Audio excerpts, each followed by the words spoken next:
and then we'll talk about the instant runoff method for voting.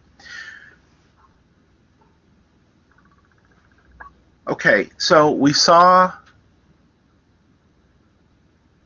on Monday that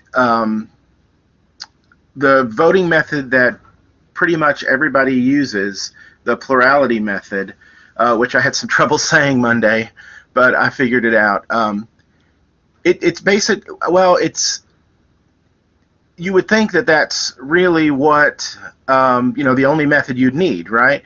But we saw, based on the Condorcet criterion, that the plurality method doesn't always represent all of the voters, because remember, you can win the most votes without winning a majority of the votes, right? So you can have a plurality without a majority.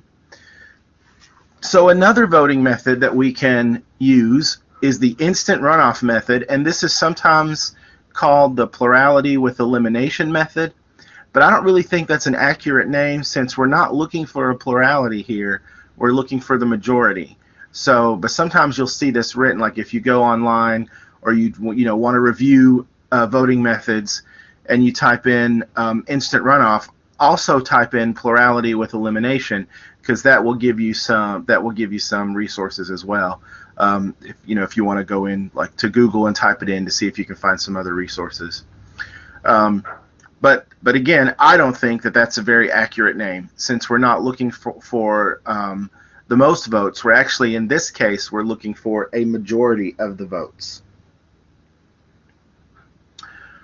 All right, so when we use the instant runoff method, this is what happens. And actually, this is we have faculty elections each year where we vote for faculty leadership, like who will be the chair of the faculty, who will represent the faculty on various committees, who will be the vice chair, who will be the secretary who takes the minutes. And we use the instant runoff method to vote. And usually organizations, if they're voting for president or representative or any type of office in an organization, sort of like not the government, but like a private organization, like a club, like if you have like the Future Business Leaders of America, which is a club I was in when I was in high school, or Future Farmers of America or anything like that. If you have elections, you probably use the instant runoff method. So what you do is that voters can fill out a preference ballot, or voters just vote.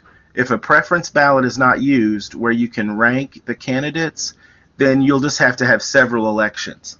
But if you use a preference ballot, then it happens all at once. So voters fill out a preference ballot. If a candidate has the majority of first place votes, that candidate is the winner, right?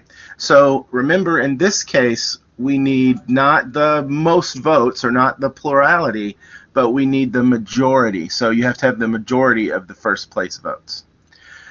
If no candidate has a majority, the candidate with the least first place votes is eliminated. So you just take that person out of the running. Okay? And then the process is repeated until a candidate receives a majority of the first place votes. So let's take a look at a situation here. It says, oh, and by the way, this is uploaded under information sheets in MyOpenMath. So if you need to, or if you'd like to actually look at this as well, maybe print it off, and if you don't already have it, and go back and watch the video again maybe, and then fill it out, or you can just take notes. It doesn't matter. But I've also uploaded this sheet that I'm using under information sheets. So let's consider this situation. Modern Dog Magazine ran a poll to determine America's favorite dog. This isn't true, I just made this up. The candidates were Scooby-Doo, Snoopy, Pluto, and Clifford. I don't know if you remember Clifford. He's the big red dog. Given the preference schedule below, determine the winner using the instant runoff method. All right, so there are a few questions that I have here that will help us figure out who the winner is with the instant runoff method. So here's the preference schedule. we see that Clifford, Snoopy, Pluto, Scooby, that preference or that ranking was submitted by 132 people. Pluto, Snoopy, Clifford, Scooby was submitted by 210. Snoopy, Clifford, Pluto, Scooby was submitted by 167. And Scooby, Clifford, Snoopy, Pluto was submitted by 267 people. So the first thing you need to know is how many first place votes are needed for a majority. Now, if we were using the plurality method, it looks like Scooby would win, right? Because Scooby has 267 first choice votes and nobody else does. I mean, no, that's the most, right? So if we were using plurality, Scooby would win. But we're not. We're using the instant runoff. So we need to know how many votes are needed to have a majority of the votes. Well, we need to know how many total voters there were, or how many total votes there are. So if I add 132, 210, 167, and 267 up, what I'm going to get, I think, if I'm correct, and let me just double check this on my calculator because I did this last night as well. But let's see, 132 plus 210 plus 167 plus 267 is I get 776. So there are 776 total votes. So to find out how much I need for a majority, I need one more than half, right? One more than 50%. So I'm going to divide this by 2. When I divide this by 2,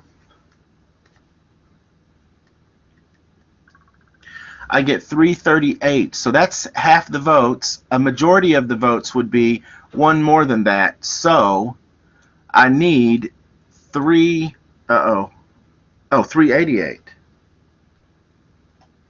776. I had written down 338, but 388. 776 divided by 2 is 388. Okay, so I would actually need 389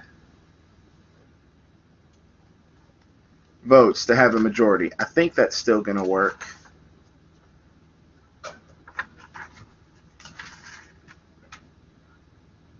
Yeah, okay. I think that's still going to work with my calculations. All right, so in order to have a majority, I need 389. So Clifford had 132 first choice votes. That's not 389. Pluto had 210. That's not 389. Snoopy had 167. That's not 389.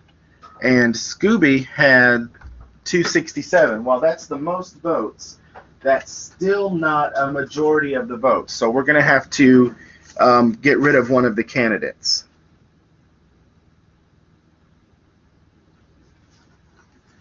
I'm correcting here my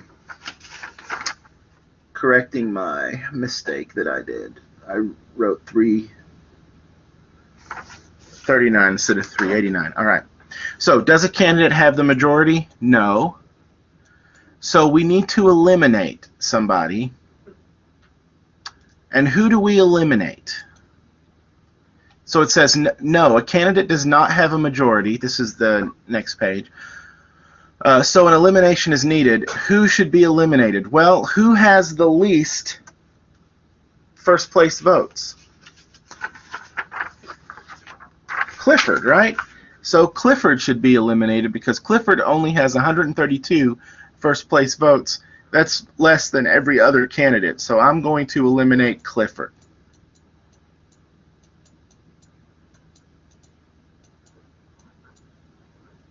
So when I eliminate Clifford, I get rid of Clifford there, get rid of Clifford there, I get rid of Clifford there, and rid of Clifford there. So when I eliminate one of the candidates, then I just sort of condense the table. Snoopy now becomes the first choice here. There are only 3 choices and I leave the other candidates in the order that they are. So the order here will be Snoopy, Pluto, Scooby, Pluto, Snoopy, Scooby, Snoopy, Pluto, Scooby, and Scooby, Snoopy, Pluto. So if you want to, you can write a new preference schedule. And I realize that this is a lot of making of charts. But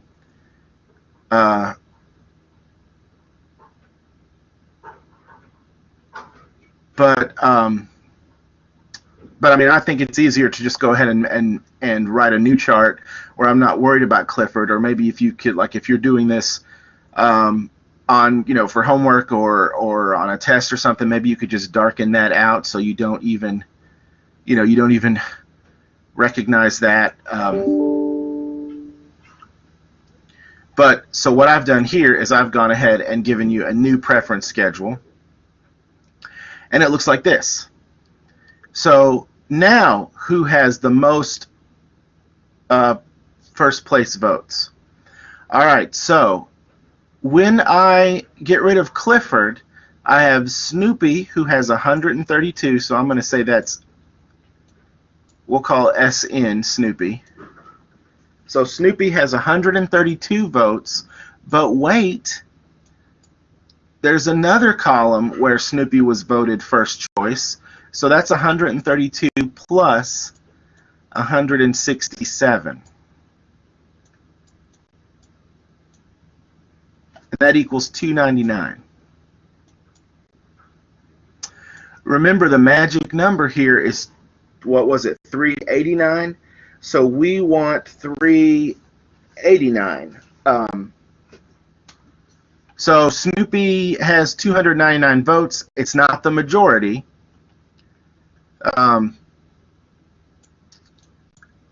So let's look at Pluto. Pluto was listed first choice once, and that's 210 votes. And then let's look at Scooby, which I'm going to call SC. And Scooby-Doo has 267 votes. So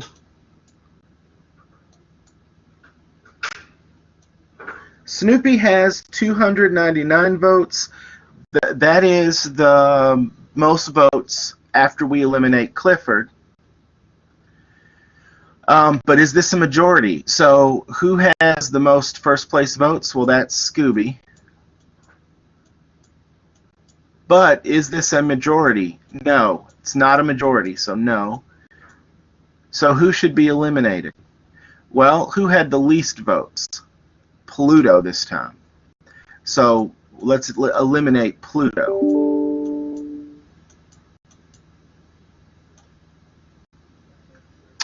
So I'm going to get rid of Pluto there, Pluto there, Pluto there, and Pluto there. So now the new preference schedule should look like this. There are two choices. I have Snoopy, Scooby, Snoopy, Scooby, Snoopy, Scooby, and Scooby, Snoopy. So let's look at who has the most votes here.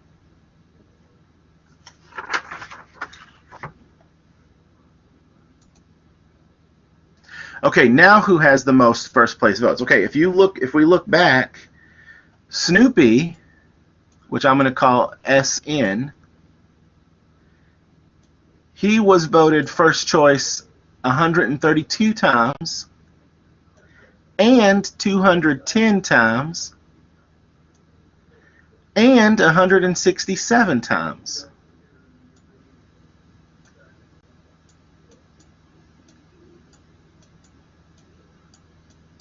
So that's 509 times, and that's what I thought last night, but since I incorrectly wrote down the 389, I'm going to check this again. Yeah, 509. So that's 509 first choice votes, and Scooby has just 267. So Who has the most first place votes? Snoopy again. And is this a majority? Yes, 509 is greater than 389.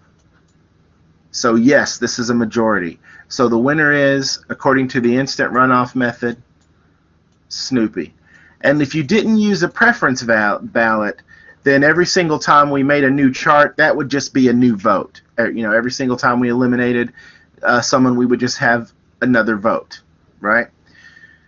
Now, the preference ballot, I think, is, well, there are pros and cons to using the preference ballot over voting. I think if you vote each time, then that gives people a chance to change their vote, and changing your vote might be a good thing. It may be that you get to the winner quicker because people start to see, well, this is a person who is very popular, so maybe I should change my vote to that person. Or you might think that that's a bad thing because you want people to stand firm in what their choices were at the beginning. So whether you have a preference ballot or whether you just do several votes in a row is up to how you feel about people changing their votes or having the ability to. All right, so that's the instant runoff method. Let's look at another one. And there's Snoopy, and he's happy that he won best dog or most popular dog. But let's look at another one. Consider this situation. So in the city of Porkopolis, they are electing a new mayor. The candidates are Mr. Chris P. Bacon, Mrs. Honey Ham, and Miss Piggly Wiggly. The preference schedule is given below. So let's say there was a preference schedule, and I know that this is kind of artificial because usually when you vote for mayor, you don't turn in a preference schedule, you just vote, right? So I know this is kind of set up for this math class, but we'll go with it. All right, so Bacon, Ham, and Wiggly are the three people who are candidates. How many first place votes are needed for a majority? Well, in order to find that out, I need to know how many votes were cast. So 370 plus 220 plus 120 plus 290. So 370 plus 220 plus 120 plus 290. Excuse me, that is 1,000 votes. I don't know why I'm yawning. I'm not tired. All right, so how many first place votes are needed? Well, one more than half. So I'm going to divide 1,000 by 2. And I'm going to get 500. So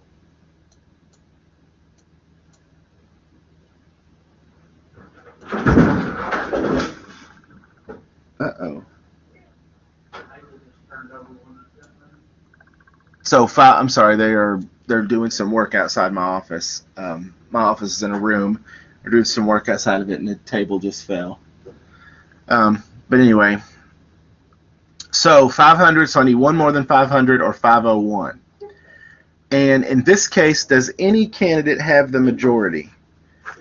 No, I don't think so, because Bacon has 370. So candidate Bacon has 370. We'll do Wiggly next. Wiggly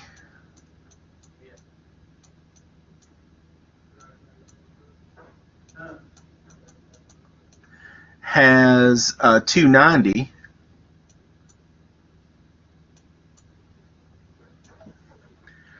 And Ham was,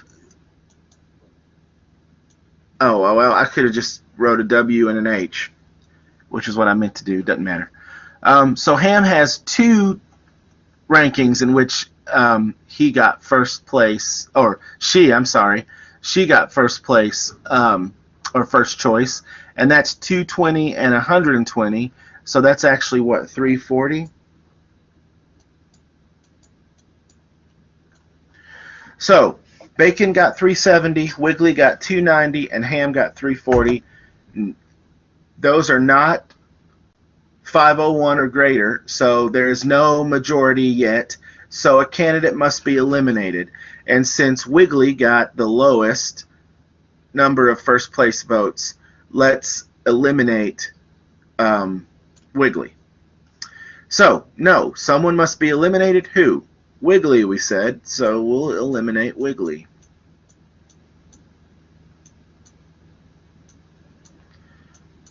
So Miss Piggly Wiggly is out of the running. So the new preference schedule is between Bacon and Ham, and it looks like Bacon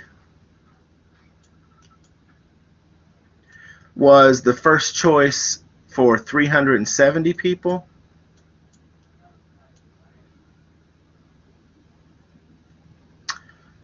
And 290 people.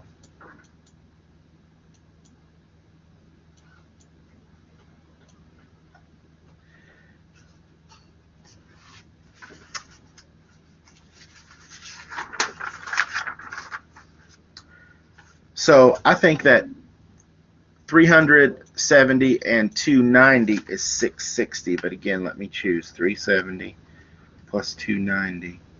Yeah, that's 660. And then Ham, Miss Honey Ham, she was chosen first by 220 people and 120 people.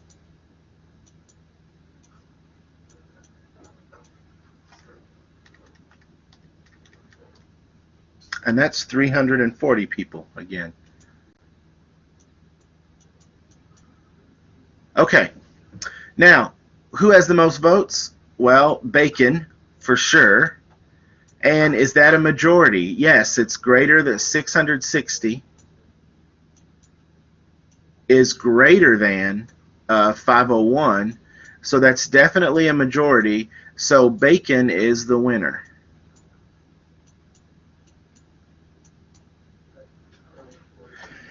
And so the instant runoff method, what it does is it considers more than, unlike the plurality method, it considers more than just each candidate's first choice, right? The candidate that gets the least amount of first choice votes is eliminated, and so the other candidates sort of somebody that you voted for in second place could eventually have a first place vote. So if you voted for that person in second place, you probably would be okay with that person as the winner, even though you voted for someone else, because you preferred that candidate over other candidates. So instant runoff takes into consideration the reason why it might be a better method for voting than plurality is because it takes into consideration voters' second, third, fourth choice, so not just their first choice. But there could be an issue, and not all the time is there an issue, but there could be an issue. Let's consider this. Let's consider the election for the mayor of Porkopolis again. And excuse me, something happened. The results were announced, let's say, but then the election officials accidentally shred the ballots before they can be certified. So the results are announced, but the ballots are taken to the shredder. They can't be found. They can't be pieced back together, so we can actually verify that these were the results. And the election must be held again.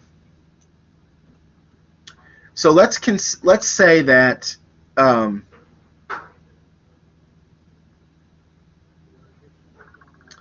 let's say that 100 of the voters who had originally preferred Ham, Bacon, and Wiggly decided they now want to back Bacon first, since he was declared the winner before.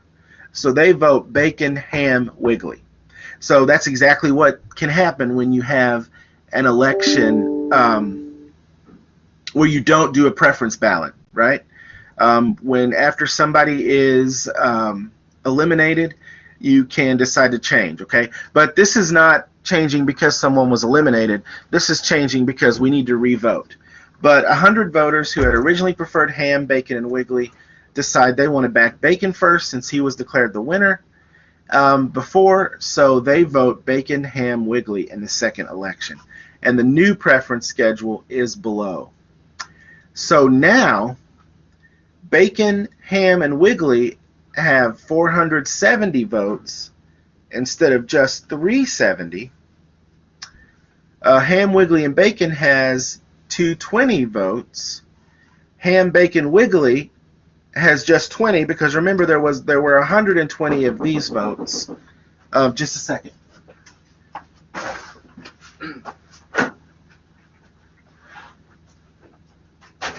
Yes, sir. Oh, okay. Okay. All right. Thank you. I appreciate it. I'm sorry. Somebody was knocking at the door. But anyway, we're almost done. So there are only 20 votes now for Ham, Bacon, and Wiggly because 100 of those people decided to vote Bacon, Ham, Wiggly. And then Wiggly, Bacon, Ham, there are still 290 votes. All right. There are still 501 first place votes needed for a majority. Does any candidate have a majority? No. Bacon here has 470. Ham has 220 plus 20, so that's 240 votes. And Wiggly has 290. Well, I'm just going to say W. So Wiggly has 290.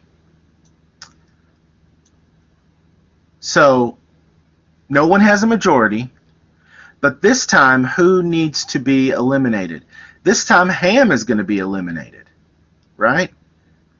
That's okay. Bacon was the one who won. Bacon is still strong. So this time Ham is the one who is eliminated. So who must be eliminated this time? Well, it's Ham. Miss Honeyham.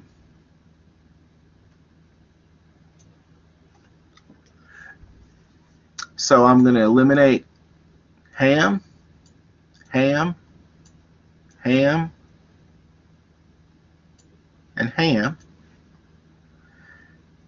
And the new preference schedule is given here. So Bacon and Wiggly 470, Wiggly, Bacon 220, Bacon and Wiggly 20, and Wiggly, Bacon 290.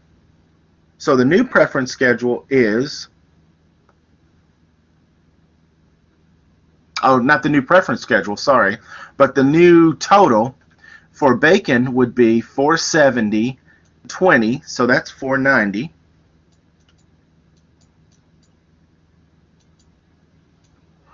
And the new total for Wiggly would be 220 and 290, and that's 510.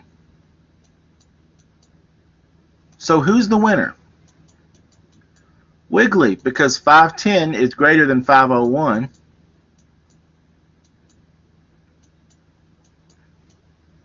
So Wiggly is the winner. So the winner is Wiggly. So what just happened? Wiggly won this election. Bacon won the first election, and all of the votes that changed were in favor of Bacon, right? So if Bacon won the first election, and we only had people who changed their vote to vote for Bacon, how can Wiggly win the second election? That's the problem that you can come into with the instant runoff method. So I say what now? More people cast first place votes for Bacon in the second election. And even though he won the first election, he did not win the second one, even though more people cast votes for him. So this doesn't make sense, since Bacon had won the election before, and the only changes made were in favor of Bacon. Isn't that crazy? But that can happen when you're using the instant runoff method. So the reason this happens is there was a difference in who was eliminated first. So Wiggly being eliminated first caused the election results to be different than if Ham was eliminated first. And it caused a difference in how the votes were redistributed. So taking into consideration people's or voters' second, third, and fourth choices can actually change the outcome of the election. So in this election, the instant runoff method violated the monotonicity fairness criterion. So we have another fairness criterion. Remember, we had the Condorcet criterion from last time. Here we have another one of the fairness criteria. And like I said, with each time that we talk about a voting method, we'll talk about another.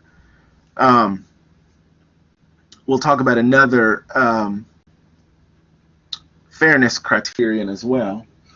But the monotonicity criterion states that if a candidate wins an election, then the candidate should win a re-election if the only changes made to the ballots are in favor of the candidate. So that's exactly the opposite of what happened here. The only changes in the ballot were in favor of the candidate, but the candidate Bacon in this case actually lost the second election using the instant runoff method. So anyway, that is the instant runoff method and the monotonicity criterion. I think that, let's see, I'm looking at my open math right now.